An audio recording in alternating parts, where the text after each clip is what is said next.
Bismillahirrahmanirrahim. Assalamualaikum warahmatullahi wabarakatuh. Allahumma sholli ala sayyidina Muhammad wa ala alihi washabihi wasallim.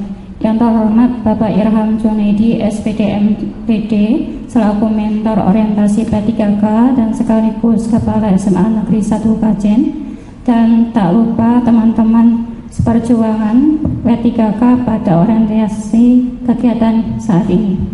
Baiklah Bapak Ibu, izinkan saya untuk memaparkan orientasi pada kegiatan yang kita ikuti. Sebelumnya perkenalkan, nama saya Ulia Latifah.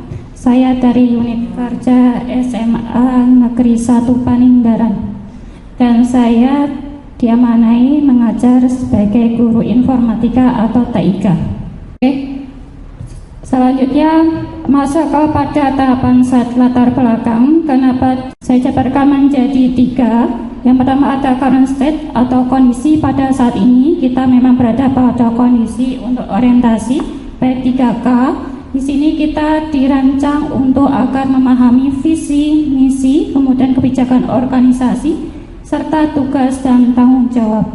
Kemudian action plan kita dituntut sebagai bentuk pertanggungjawaban, kita harus membuat yang namanya RHK atau rencana hasil kerja.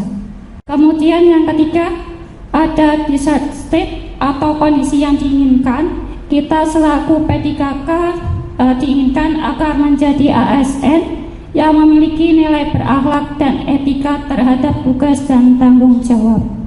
Berikutnya ada RHK pimpinan yang diintervensi. Pada unit kerja saya itu ada 15. Di sini saya memilih salah satu RHK beliau, yaitu terkelolanya pelaksanaan pembelajaran yang berfokus pada implementasi KSP atau kurikulum satuan pendidikan. Di sini saya kembangkan menjadi 5. Yang pertama, secara garis besar adalah meningkatkan pemahaman KSP. Yang kedua, tersusunnya perangkat pembelajaran. Yang ketiga, terlaksananya pembelajaran. Yang berikutnya, terlaksananya evaluasi dan refleksi. Dan yang terakhir adalah terlaksananya tindak lanjut. Pada RHK 5 tadi yang dikembangkan, saya jabarkan kembali kegiatan dan tahapannya. RHK yang pertama meningkatkan pemahaman KSP. Langkah atau kegiatannya saya ambil 3. Membaca dokumen KSP sekolah, kemudian mengikuti workshop atau seminar berkaitan dengan KSP, kemudian diskusi dengan teman sejawat. Berikutnya RHK yang kedua, kegiatannya yang saya ambil adalah menganalisis kebutuhan pembelajaran, kemudian menyusun modul ajar berbasis TIK. Yang ketiga, konsultasi dengan kepala sekolah, kemudian evaluasi dan refleksi perangkat ajar. Kemudian RHK yang ketiga adalah melaksanakan pembelajaran. Langkah kegiatannya adalah menggunakan pendekatan partisipatif pembelajaran, kemudian pembelajaran interaktif yang berbasis asesmen awal.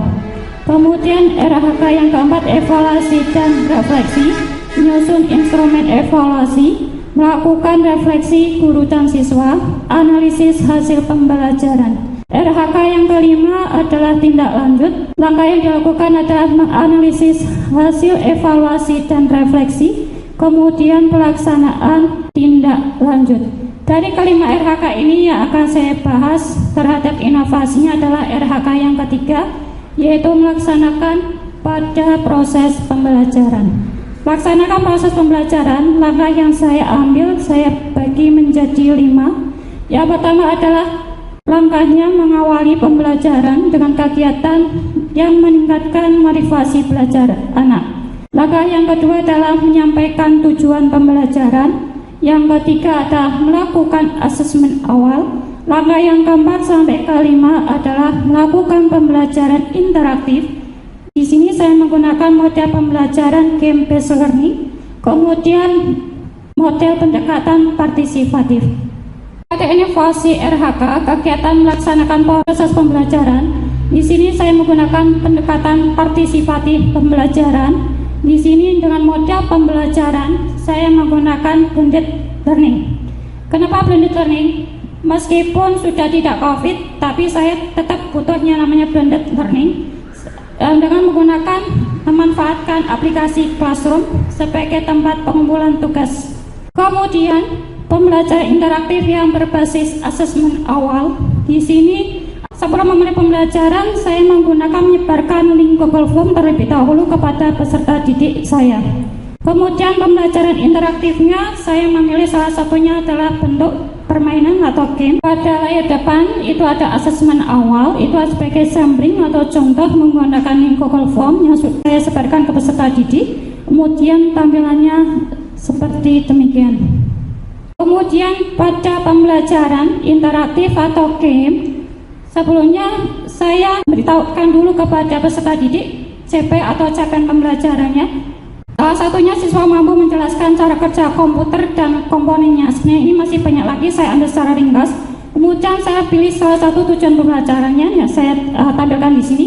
Menjelaskan fungsi dan cara kerja sistem operasi dan sistem aplikasi menggunakan bahasa mereka sendiri. Kemudian untuk pembelajaran interaktif atau game-based learning ini, saya ambil contoh modul SK atau sistem komputer pada kelas 10 pada fase E.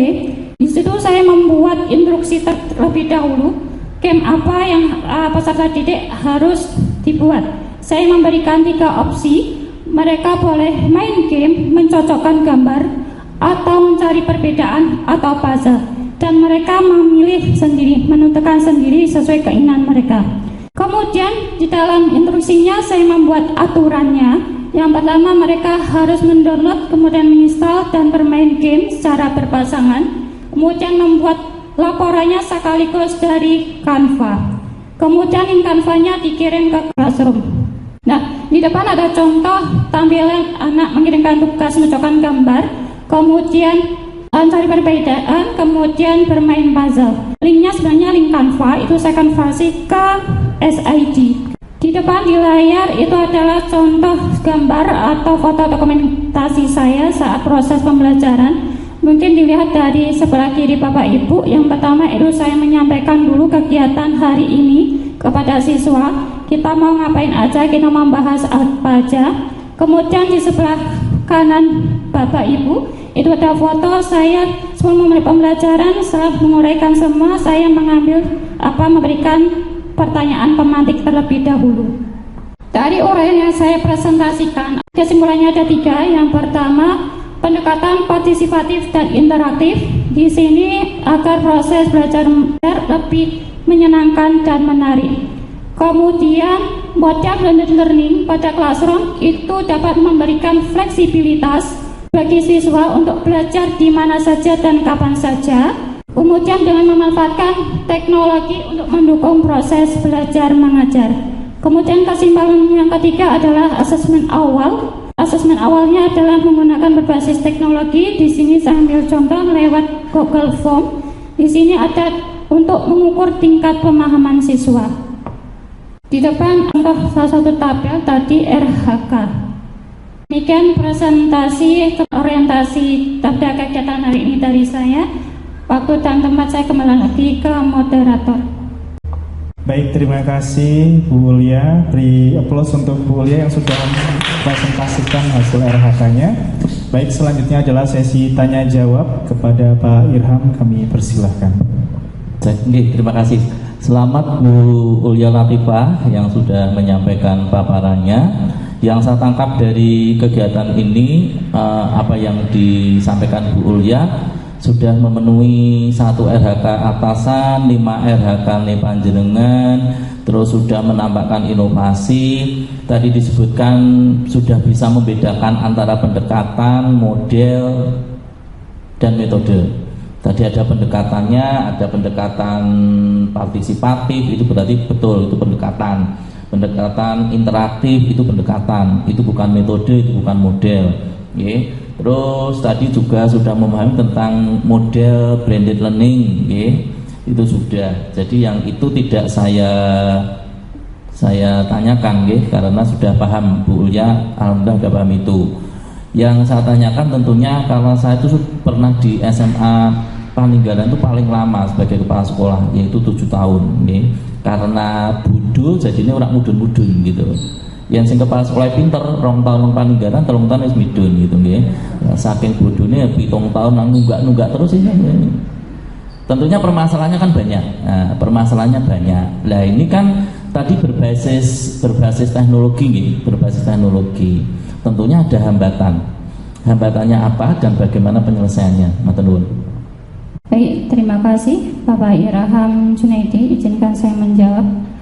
Hambatan memang dalam pembelajaran menggunakan berbasis teknologi, mungkin yang pertama Bapak, karena letak posisi strategis sekolah itu berada di posisi pegunungan ya Pak, berbukit, itu kendalanya biasanya satu sinyal Bapak. Mereka peserta didik mengeluhkan karena menggunakan operator mereka yang dipakai bermacam variasi Bapak Ibu. Ada yang operatornya Indosat, kemudian Telkomsel, dan itu penangkapan dari sinyal HP mereka itu masing-masing. Ada yang, Bu saya ada sinyal, Bu saya lost, nggak ada sinyal, itu satu. Kemudian yang kedua adalah apabila tadi terjadi listrik, pemadaman listrik, itu juga terhambat posisi penangkapan sinyal terhadap HP mereka, karena saya pembelajaran untuk berbasis teknologi ini adalah menggunakan mereka perangkat HP masing-masing seperti Bapak Ibu. Tidak saya masukkan ke lab karena kebetulan kalau pakai laptopnya ngapunten Bapak masih ada 1, sedangkan guru TIK itu 3. Kemudian kadang kita diskusi sama teman, Bu pakai lab enggak pakai lab, akhirnya saya ngalah pakai kelas seperti itu Bapak Ibu. Jadi mengajar TIK itu mengajar TIK itu tidak harus notabene wajib di laboratorium komputer di sekolah, bisa memanfaatkan daripada perangkat yang mereka punya. Mestinya pada zaman saat ini peserta didik mesti paling tidak minimal punya HP gitu nggih. Minimal Android itu mereka sudah punya. Kemudian hambatan berikutnya tadi ada sinyal, kemudian pemadam listrik. Yang ketiga yang seringkali adalah kuota Bapak Ibu. Kuota mereka bermacam variasi Bapak Ibu, karena karakter siswa di sekolah kami itu variatif ya. Bisa dikatakan peserta didik dari kelas, ya bisa dihitung dari kelas yang ekonominya keluarganya ke atas itu bisa dihitung, kemudian menengah ke bawah itu ya lumayan kata banyak seperti itu okay. Jadi kuota itu mereka kadang Bu gak ada kuota habis dan sebagainya ya, seperti yang lain kadang Bu tetheringnya, akhirnya kita pun perbanyak kuota, kemudian maka kelas kita mengorbankan untuk tethering kepada peserta didik kami seperti itu Bapak Ibu. Kemudian hambatan berikutnya penangkapan karakter siswa okay. Karena saya ajar itu saya ambil dapat mereka di tingkat kelas 10 fase E. Sebelum pembelajaran itu kelas 10 kan jadi tingkat sebelumnya nggih Bapak Ibu, yaitu tingkat sekolah menengah pertama. Di situ saya gali dulu mereka bagaimana pemahaman TIK mereka yang mereka sudah dapat di tingkat sekolah sebelumnya, dan ternyata jawabannya variatif Bapak Ibu. Itu dilihat dari asesmen awal yang saya lakukan. Ada yang mohon maaf sekolah sebelumnya itu ada yang dapat pembelajaran TIK, ada yang dapat tapi hanya sebagai mohon maaf formalitas saja. Kemudian mereka secara praktikumnya mohon maaf kurang seperti Bapak Ibu. Nah, dari asesmen awal tadi saya akhirnya mengambil kesimpulan yang saya asaskan dulu adalah modul yang sistem komputer, karena kaitannya dengan komponen dulu komputernya. Mereka harus kenal dulu gitu. Bu, apakah bisa dari perangkat HP mereka bisa kenali? Bisa Bapak Ibu. Dan mereka pun anak Gen Z atau Zero ini Bapak Ibu ternyata mereka hanya sebagai user atau sebagai pengguna. Bu, bagaimana cara ngecek kita? Bagaimana perangkat kita apakah support atau tidak? Nah, bagaimana? Bu, kamu main HP saja seperti itu partisipatifnya? Ya Bu, saya nggak tahu letaknya di mana. Mereka setting pengaturan pun di HP masing-masing yang mereka gunakan itu nggak tahu Bapak Ibu. Kebanyakan yang saya terima seperti itu. Kemudian cari tahu dulu RAM-nya berapa, kemudian mereka ROM-nya berapa, kemudian ya sudah, akhirnya saya ambil kesimpulan karena anak Gen Z ini seringnya adalah sukanya explore karena kurikulum merdeka, ya sudah tak suruh bermain dulu, mereka biar tertarik dulu, biar senang dulu, seperti itu Bapak Ibu. Begitu Bapak Irham, semoga bisa menjawab. Baik, jawaban yang luar biasa dari Bu Lia, sangat detail sekali. Berikutnya saya tawarkan untuk Bapak Ibu, apakah ada yang mau bertanya? Terima kasih atas waktu yang telah diberikan. Sebelumnya ini Bu Ulia memang dari meja-meja guru itu yang mejanya paling bersih dari buku tugas itu adalah Bu Ulia.